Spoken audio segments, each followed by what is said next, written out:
হাইকোর্টের নির্দেশে ভেঙে ফেলতে হবে আরিয়াদহ ত্রাস, জায়েন্ট সিং এর হোয়াইট হাউস। এর আগেও হাইকোর্টের নির্দেশ থাকলেও পরে স্থগিতাদেশ দেওয়ায় থেমে গিয়েছিল সেই কাজ। আর জানিয়ে এবার শুরু হয়েছে রাজনৈতিক চর্চা। কামারহাটি বিধানসভার আরিয়াদহ এলাকায় মা এবং ছেলেকে রাস্তায় মারধরের ঘটনায় নাম উঠে এসেছিল জয়ন্ত সিংয়ের।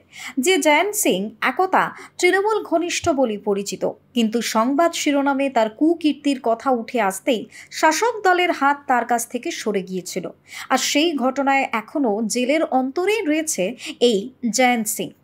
আর ওই ঘটনা চলাকালীন তার আরও বিভিন্ন বেআইনি কার্যকলাপের ঘটনা রীতিমতো প্রকাশ্যে আসে তার বেআইনি রাজপ্রাসাদ বাড়ি। কামারহাটি পৌরসভার অন্তর্গত প্রতাপ রুদ্র লেন বেআইনিভাবে গড়ে উঠেছে জয়ন্ত সিংয়ের রাজপ্রাসাদ। কামারহাটি পৌরসভার সূত্রের খবর, এই বাড়ি তৈরির কোনো রকম অনুমতি পৌরসভা দেয়নি। এমনকি পৌরসভার নথিতে জায়গাটি এখনও ফাঁকা জমি হিসেবে চিহ্নিত রয়েছে, আর যাকে ঘিরে মামলা গড়িয়েছে আদালতে। ইতিমধ্যে বেশ কিছুদিন আগে জয়ন্ত সিংয়ের এই বাড়ি ভাঙবার নির্দেশ দিয়েছিল কলকাতা মহামান্য আদালত, কিন্তু তারপরে তার আইনজীবী ডিভিশন বেঞ্চে আবেদন করা হলে বাড়ি ভাঙা নির্দেশে স্থগিতাদেশ দিয়েছিল মহামান্য আদালত। এবার ফের আরও একবার এই বেআইনি বাড়ি ভেঙে ফেলার নির্দেশ দিয়েছে কলকাতা মহামান্য আদালত, যেখানে পরিষ্কার করে বলা রয়েছে 4 সপ্তাহের মধ্যে এই বাড়ি ভেঙে ফেলতে হবে। এবার সেখানেই দেখা গিয়েছে সমস্যা। কামারহাটি পৌরসভার পৌর প্রধান গোপাল সাহার বক্তব্য, এত বড় বাড়ি ভাঙার ক্ষেত্রে যে পরিকাঠামো প্রয়োজন তা কামারহাটি পৌরসভার কাছে নেই। তার বক্তব্য, কোনো সংস্থা মারফত এই বাড়ি ভেঙে ফেলতে হবে, যেটা সময় সাপেক্ষ কাজ। পদক্ষেপ তো বিগত দিনে যেরকম পদক্ষেপ নিয়েছি, অর্থাৎ কোর্ট যে নির্দেশ দিচ্ছেন সেই নির্দেশ মেনেই আমাদের পদক্ষেপ নিতে হয়। তো সেই ক্ষেত্রে এই সময় যে নির্দেশটা দিলেন গত 4 দিন আগে, সে মতোই আমরা এগোচ্ছি। যেমন দিয়েছেন তাদেরকে জানানো এবং 4 সপ্তাহ সময় দিয়েছেন বাড়িটাকে ডিমোলিশ করার জন্য।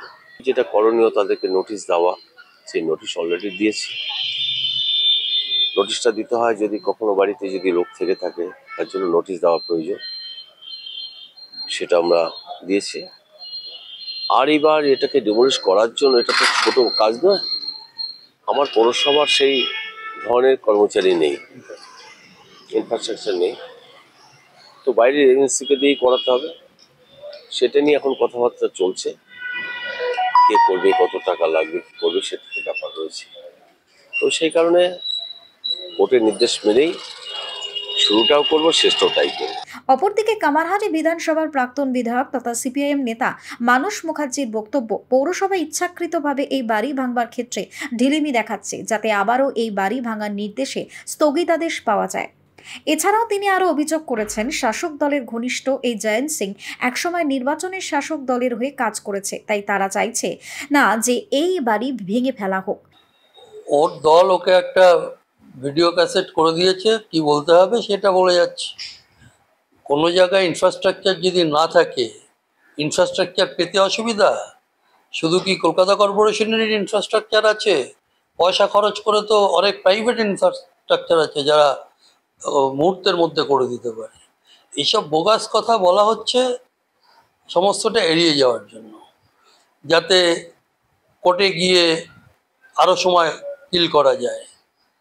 আর তাদের এদের তো ওদের দরকার হবে ভোটার, এদের তো লালন পালন করেছে এরা চেয়ারম্যানরাই, ওখানকার কাউন্সিলররা তাদেরকে তো ব্যবহার করেছে, জনপ্রতিনিধিরা সব ব্যবহার করেছে তাদের ভোট, এই ক্রিমিনালদের, এবং ব্যবহার করে তাদের দিয়ে ভোট জিতিয়েছে, তাদের দিয়ে সিপিএমের লোকেদের উপর উৎপাত করিয়েছে। কাজে তাদেরকে কি করে ওরা ছেড়ে দেবে? তাদের বিরুদ্ধে ব্যবস্থা নেবে কি করে? তা নাহলে আর কোর্টও কেন এত ঢিলেঢালা স্টেপ দিচ্ছে আমরা বুঝতে পারছি না। কোর্টের তো আরও কড়া পদক্ষেপ নেওয়া উচিত। এখন দেখার বিষয়, রাজনৈতিক অভিযোগ পাল্টা অভিযোগের মাঝে আদৌ কি জয়ন্ত সিংয়ের এই বেআইনি বাড়ি ভেঙে ফেলা হবে?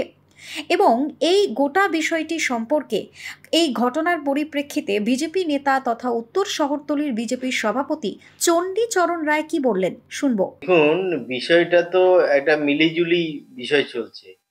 মাননীয় পৌর প্রধান উনি তো জানেন, ওনার নাকের ডগাতেই তো বাড়িটা তৈরি হয়েছে, তা উনি তখন দেখতে পেলেন না। আমার যতদূর জানা আছে ওই রেকর্ড আপনাদের সংবাদ মাধ্যমে দেখেছিলাম যে ওটা ভ্যাকান্ট ল্যান্ড, তো ভ্যাকান ল্যান্ডের ওপরে বাড়ি হয়ে গেছে, পৌরসভায় রেকর্ড হয়নি, তো সেই বাড়ি তৈরি হয়ে গেল, ওনাদের কাছে কোনো খবর নেই। মহামান্য আদালত বিগত দিনেও এটার অর্ডার দিয়েছিল ভাঙা, এবং এখনো ভাঙার অর্ডার দিয়েছে 4 সপ্তাহের মধ্যে ভাঙতে হবে। কিন্তু ওনারা কি করছেন, চোখ বুজে আছেন। উনি শাসক দলের লোক, ওনাকে ভোটে ব্যবহার করা হয়েছে, সেই জন্যই কি চোখ বুজে আছেন যে জয়ন্ত সিংকে বাড়ি ভাঙা যাবে না?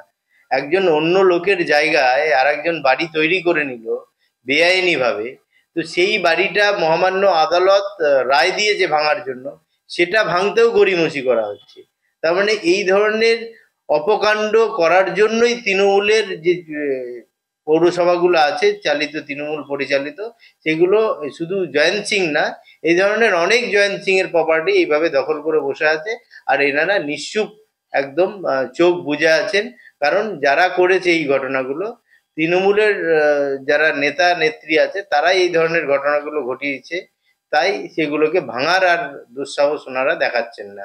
কারণ এই যারা অপকর্ম করেছে, অন্যের জমিতে বাড়ি তৈরি করেছে, সেই জয়ন্ত সিং গত বিধানসভা ইলেকশনে, গত পৌরসভা ইলেকশনে ব্যবহৃত হয়েছেন শাসক দলের হয়ে, তো তার ফায়দা তো উনি লুটবেন।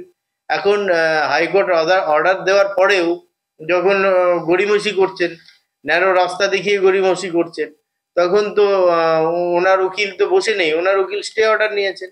তো এই যে জায়গা তৈরি হচ্ছে, সাধারণ মানুষ কোথায় যাবে? আইন অর্ডার দিচ্ছে, মহামান্য আদালত অর্ডার দিচ্ছে ভাঙার, সেটাকেও টিএমসির চেয়ারম্যান, প্রশাসন সেই দিকে চোখে দিচ্ছেন না, সেই দিকে তাকাচ্ছেন না। তাহলে সাধারণ মানুষের কি পরিণতি আপনারা বুঝতে পারছেন। Krishna Palite report, News Bongo Time. St. Augustine's Day School, Barakpur. Success for every child. Admission open 2026 to 2027. Contact number 900793 4555.